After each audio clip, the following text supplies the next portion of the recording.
Hey everyone, this is an instructional video about how to set pockets into soldiers' coats from the era of the American Revolution. While the pocket flap, of course, is on the outside of the garment, often the pocket bag is actually on the inside of the skirts of these garments. This is based off of the originals from this time or just after, and those give us a lot of great details as to specific construction. But there's also a lot of written evidence that goes to show how common this was with military garments. For example, Bennett Cuthbertson, he notes in his writings that the pockets should be set on the inside so that they don't swell the soldier's coat when things are put into the pockets, which apparently it does if the pockets are on the outside. There's also great evidence of this that pops up within runaway ads or deserter descriptions, like this runaway George Owen Wood. His clothing was recounted in an advertisement in the Pennsylvania Gazette, of May in 1777, and the clothing is as follows: a new blue broadcloth coat lined with white shalloon, trimmed with white metal buttons, not lapelled but otherwise made in the fashion of the coats of the Continental Army, the pockets inside the skirts. So, let's get crack-a-lackin' on how to make one of these guys. So here are the tools and the pieces for putting one of these pockets in place.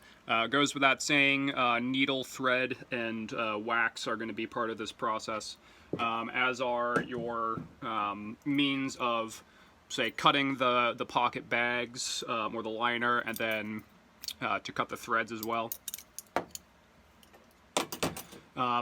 What also would be very, very useful, though not quite necessary, is if you get yourself a quilting board and then draw out where your pocket's going to be with a pencil. I recommend you actually don't sharpen that pencil. Duller points often show up a little bit better on textiles like this bay here, so don't go sharpening your pencil. This is going to show up a lot easier. So when it comes to the pieces that we're going to need, it's pretty obvious. We've got the liner for our coat here. We have the pocket bag itself. And then we have the interfacing that we'll be using to actually support the mouth of the pocket bag. After you cut out your pocket bag, do yourself a little favor and just turn one edge. So that you're ready to go to lay out that pocket when the time comes. So your first step is going to be to put the interfacing into the liner of your coat. Make sure that you are doing a right and a left and not two rights or two lefts, as does happen. So just double check, always worth double checking. Typically with these pockets, they rest a little bit below the waistline, just as the pocket bag the pocket flap does on the outside. So generally speaking, identify where your waistline is, which, say, for the liner, you can identify by the top of the skirts, and then place accordingly. Also keep in mind, say, for the wearer, you don't want to be reaching down into the bottom of your pocket. You want it to be kind of a seamless transition for you to access what's in your pocket. So don't be putting it too far down, because then you're going to end up reaching down to the bottom of your skirts to get whatever is inside.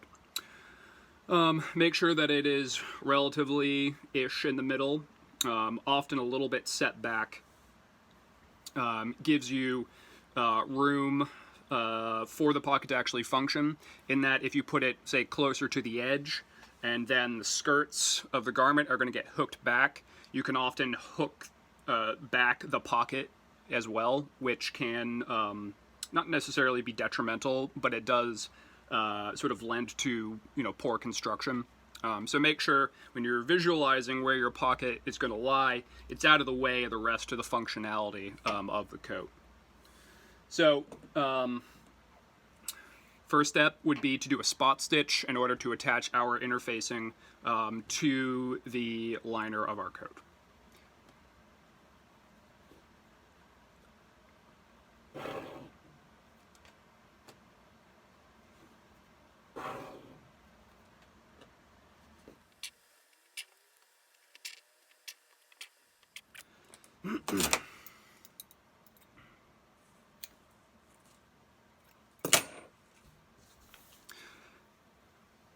So don't overdo it with your spot stitches. The purpose of this stitch is really just to keep the interfacing in place so that the pocket or whatever interfacing you're using is easily applied to it.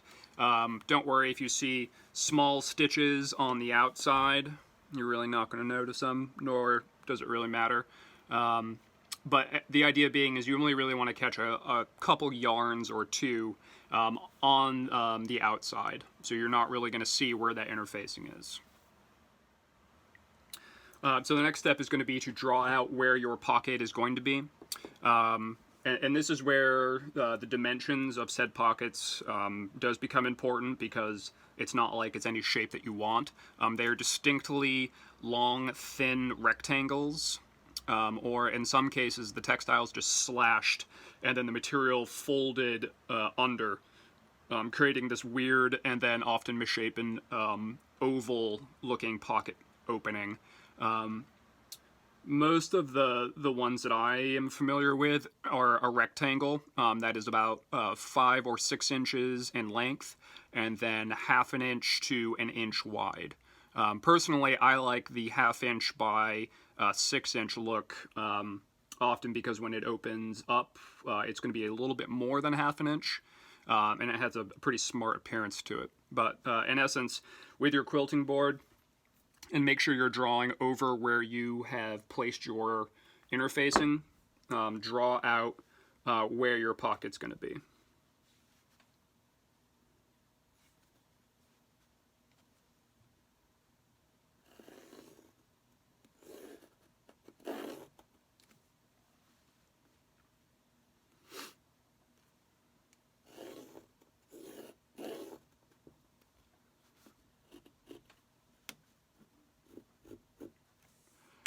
So once you have that rectangle, next step is going to be to draw out the lines that you are going to be cutting so that you can create the mouth of your pocket bag.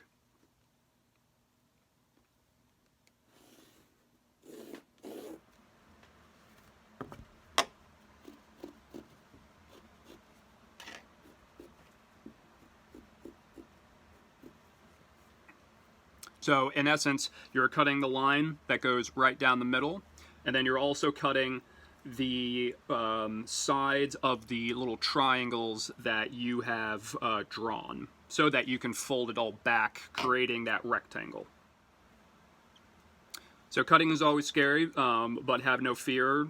By a simple cut in the middle, like so, you can easily access that middle line,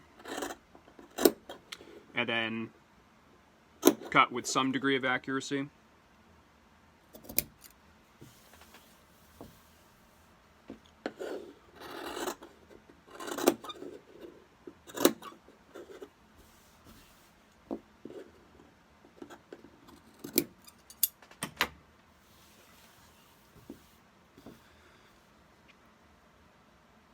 Woohoo. All right.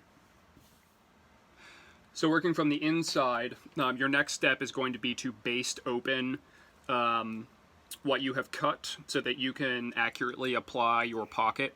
Now, with textiles that are a little bit heavier, such as a serge or even cloth, this step may not be necessary, but because of the loosely woven and lightweight nature of this bay, I suggest that you baste open the mouth of the pocket bag so that you have a nice looking pocket. Otherwise, it can be a little bit trickier and in the process make the sewing a little bit more difficult and then add more time to the project. So if you just give yourself, you know, the 10-second, you know, baste over, you're going to actually probably save some time in the long run. When you fold over what you've cut, use those lines that you drew kind of as a guide to ensure that you are folding down the textile in a nice, neat, straight fashion.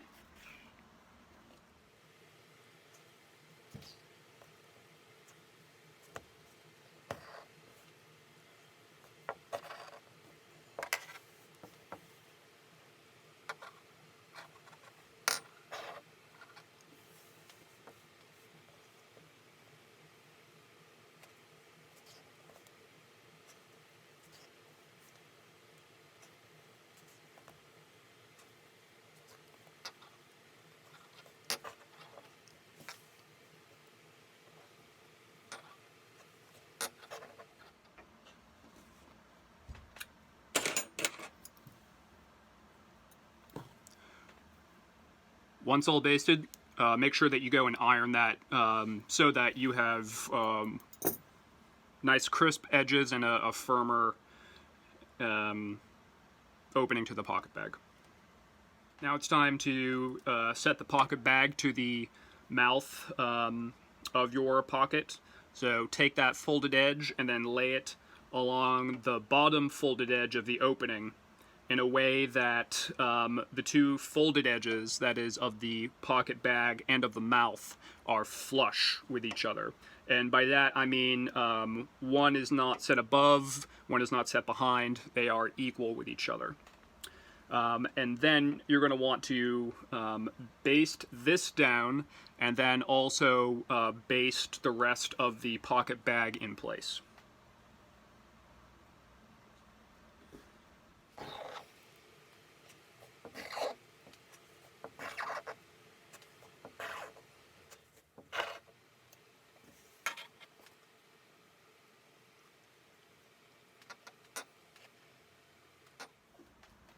Make sure that the two sides of your pocket bag are equal with each other, you know, so they're, again, flush and not, say, you know, cockeyed. It's just good tradesmanship, and it's going to make your life a little bit easier in the long run.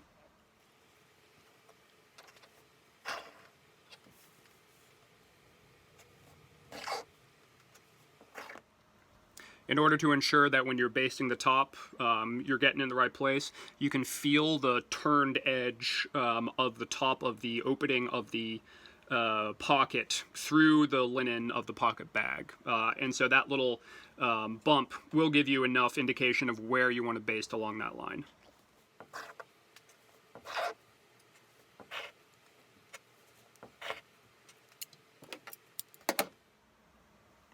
Alright, so now we're actually going to be doing the final sewing to attach the two together. You may note that our little rectangle is not so rectangle. Don't worry about that so much, because in the process of sewing all of this down, you can scooch in the corners here to form those nice, tight, ideally right-ish angles. Not to mention scoot all these little frayed edges out of the way so they don't continue to fray. So the first place you're going to sew is along the bottom edge of the opening of your pocket bag. You're going to do a whip stitch right across the top here in order to join those two together. So start in the corner here and start by forming the right angle so that the pocket opening looks, you know, pleasant.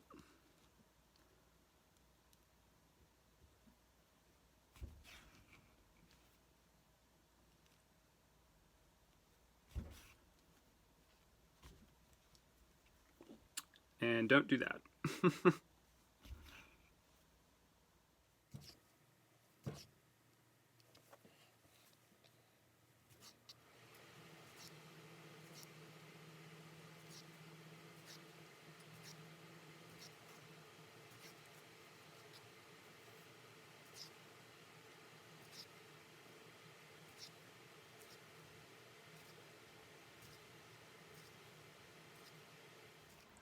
We're doing about 8 stitches per inch here.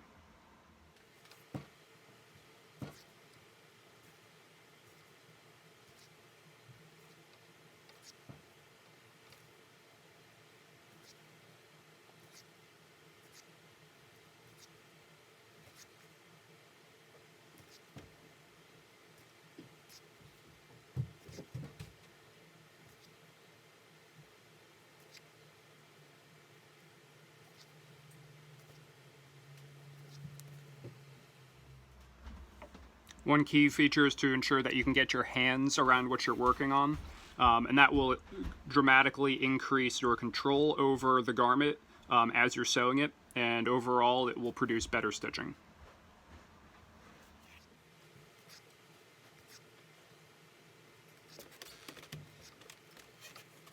Alright, so with the bottom attached, now it's time to go up the side.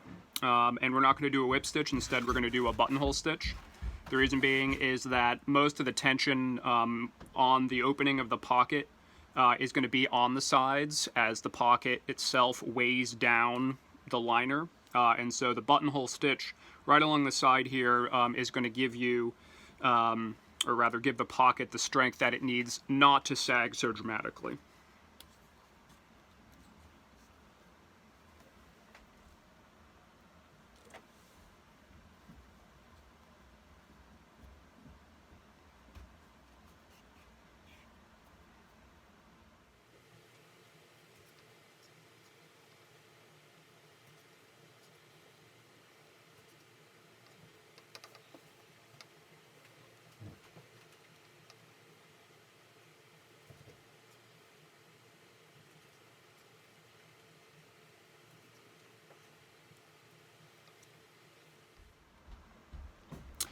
So the next step is going to be to sew the top of the opening of the pocket bag, and here you're going to do a fell stitch. So, in essence, another trick here is that you want to follow the grain of the linen pocket bag. If you follow the warp or the weft, whichever way you cut it, you can ensure that you're getting a straight top, opposed to something that's going to wiggle around. And again, get your hand underneath it so that you have more control over what you're working on.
And then, of course, go down the other side with that buttonhole stitch, just as you did on this side.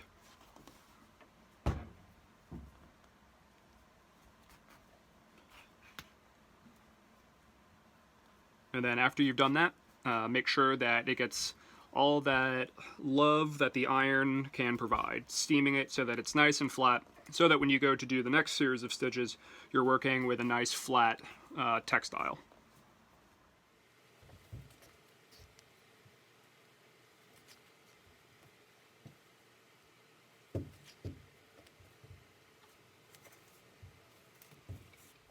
Alright, so the next step is going to be a series of spaced back stitches, which are going to go around the exterior of the opening of the pocket, and this is to provide extra reinforcement to the opening itself, so it's not just relying on the stitches that you have done for its structural integrity. So here again we find some variation with what the originals show. In some cases, we find that spaced back stitching is equidistant all the way around the edges. In some cases, we find it's equidistant on the bottom, on the sides, but then on the top, that stitching is much, much closer to that folded edge. So you can take it whichever way you want. If I remember correctly, most of the ones that I have looked at, and to be noted, a lot of those are from the 19th century, the stitching on the top is closer to that turned edge than what we see on the bottom. But just keep it in mind when you're creating your own pocket.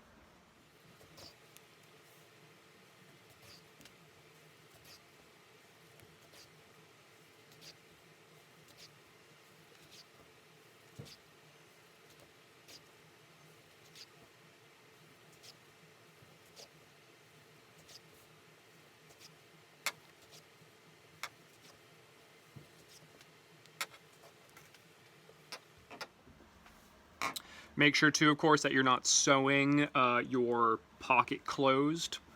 Everyone does it once.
So there's a couple ways that you can do the inside. I would suggest that when you're back stitching your pocket bag together, that you start at the top and then work down.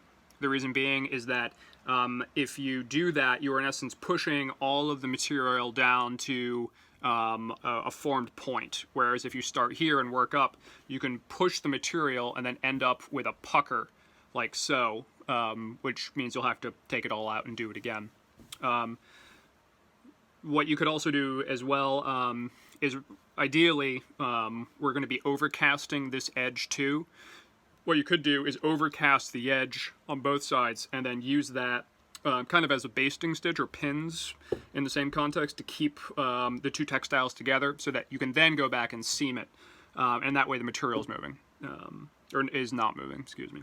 So either way is fine, but yeah.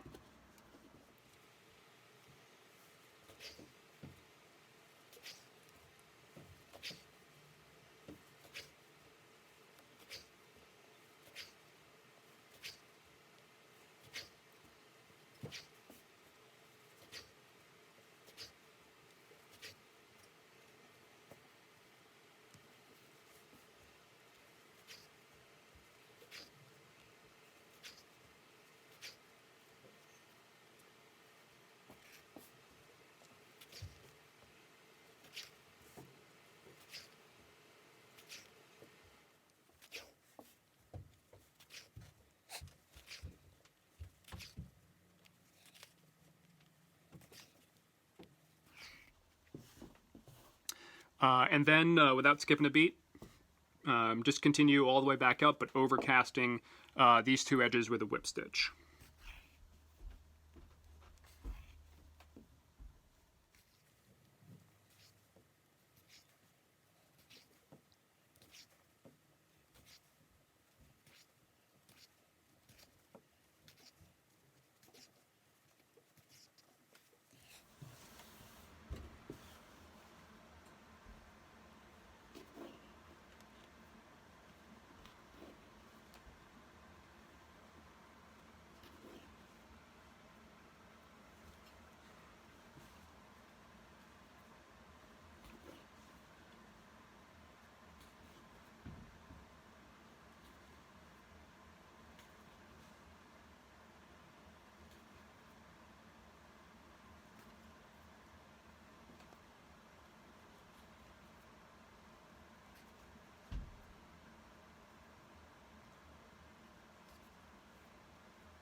and you're done.